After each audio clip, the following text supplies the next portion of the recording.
ಅಸ್ಸಲಾಮು ಅಲೈಕುಂ ವರಹಮತುಲ್ಲಾಹಿ ವಬರಕಾತುಹು. ಸ್ನೇಹಿತರೆ, ಇಂದು ನಾವು ಒಳ್ಳೆಯ ಮರಣದ ಬಗ್ಗೆ ಮಾತನಾಡಲಿದ್ದೇವೆ.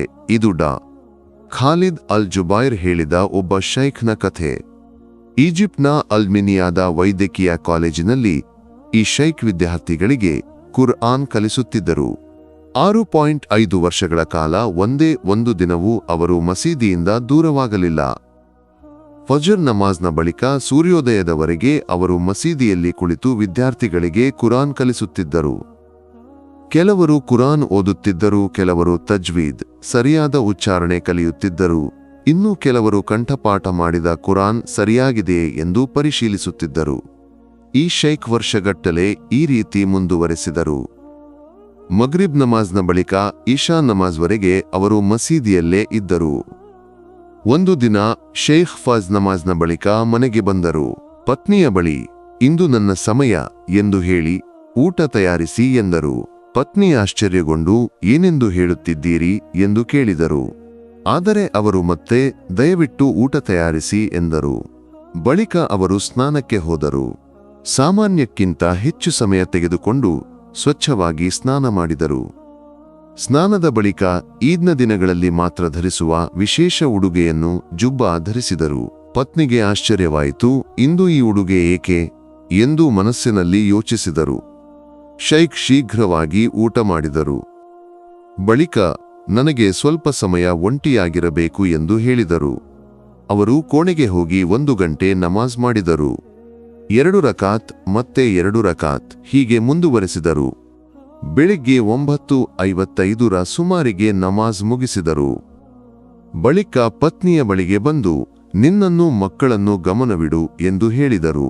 ಪ್ರತಿ ಮಗುವಿನ ಹೆಸರನ್ನು ಹೇಳಿ ಇವನನ್ನು ಈ ರೀತಿ ನೋಡಿಕೋ, ಆಕೆಗೆ ಇದನ್ನು ಮಾಡು ಎಂದು ಸಲಹೆ ನೀಡಿದರು. ಪತ್ನಿಗೆ ಇನ್ನೂ ಅರ್ಥವಾಗಲಿಲ್ಲ. ಏನಾಗುತ್ತಿದೆ ಎಂದು ಕೇಳಿದರು. ಶೈಖ್ ಹೇಳಿದರು, ನನ್ನ ಸಮಯ ಬಂದಿದೆ.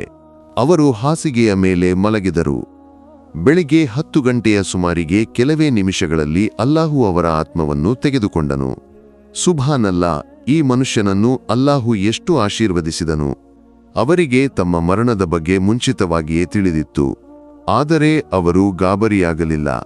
ಅಲ್ಲಾಹು ಭಕ್ತರಿಗೆ ಭಯವೋ ದುಃಖವೋ ಇಲ್ಲದ ಸ್ಥಿತಿಯನ್ನು ವಾಗ್ದಾನ ಮಾಡಿದ್ದಾನೆ. ಈ ಶೈಖ್ಗೆ ಅದೇ ಆಯಿತು. ಈ ಕಥೆಯಿಂದ ನಾವು ಏನು ಕಲಿಯುತ್ತೇವೆ? ನಾವು ಹೇಗೆ ಬದುಕುತ್ತೇವೆಯೋ ಹಾಗೆಯೇ ನಮ್ಮ ಮರಣವೂ ಇರುತ್ತದೆ. ಪ್ರವಾದಿ ಹೇಳಿದ್ದಾರೆ, ನೀನು ಹೇಗೆ ಸಾಯುತ್ತೀಯೋ ಹಾಗೆಯೇ ನೀನು ಪುನರುತ್ಥಾನಗೊಳ್ಳುವೆ. ಆದ್ದರಿಂದ ಒಳ್ಳೆಯ ಕೆಲಸಗಳನ್ನು ಮಾಡಲು ಪ್ರಯತ್ನಿಸಬೇಕು. ಕುರ್ಆನ್ ಓದುವುದು, ದುಆ, ದಾನ, ದಅವತ್ ಇವೆಲ್ಲವನ್ನು ನಮ್ಮ ಅಭ್ಯಾಸವನ್ನಾಗಿಸಬೇಕು. ಒಂದು ಕೆಲಸವನ್ನು ನಿರಂತರವಾಗಿ ಮಾಡಿದರೆ ಅಲ್ಲಾಹು ನಮ್ಮನ್ನು ಆ ಒಳ್ಳೆಯ ಸ್ಥಿತಿಯಲ್ಲಿ ತೆಗೆದುಕೊಳ್ಳುತ್ತಾನೆ. ಬಹುಶಃ ಕುರ್ಆನ್ ಓದುವಾಗಲೋ, ನಮಾಜ್ ಮಾಡುವಾಗಲೋ, ಒಳ್ಳೆಯ ಕೆಲಸಗಳನ್ನು ಮಾಡುವಾಗಲೋ ನಮ್ಮ ಮರಣ ಬರಬಹುದು. ಈ ಶೈಖ್ ಏನು ಮಾಡಿದರು?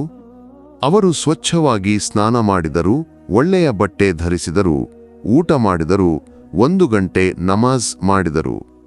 ಮರಣದ ಮುನ್ನ ಪತ್ನಿ ಮತ್ತು ಮಕ್ಕಳಿಗೆ ವಿದಾಯ ಹೇಳಿದರು. ಬಳಿಕ ಮಲಗಿದಾಗ ಅಲ್ಲಾಹು ಅವರ ಆತ್ಮವನ್ನು ತೆಗೆದುಕೊಂಡನು. ಸುಬ್ಹಾನಲ್ಲಾ. ನಾವು ಪ್ರಾರ್ಥಿಸೋಣ, ಅಲ್ಲಾಹು ನಮ್ಮನ್ನು ಈ ಮಾರ್ಗದಲ್ಲಿ ಬದುಕಲು, ಈ ಮಾರ್ಗದಲ್ಲಿ ಸಾಯಲು, ಮರಣ ಸಮೀಪಿಸಿದಾಗ ಗಾಬರಿಯಾಗದಿರಲು ಸಹಾಯ ಮಾಡಲಿ.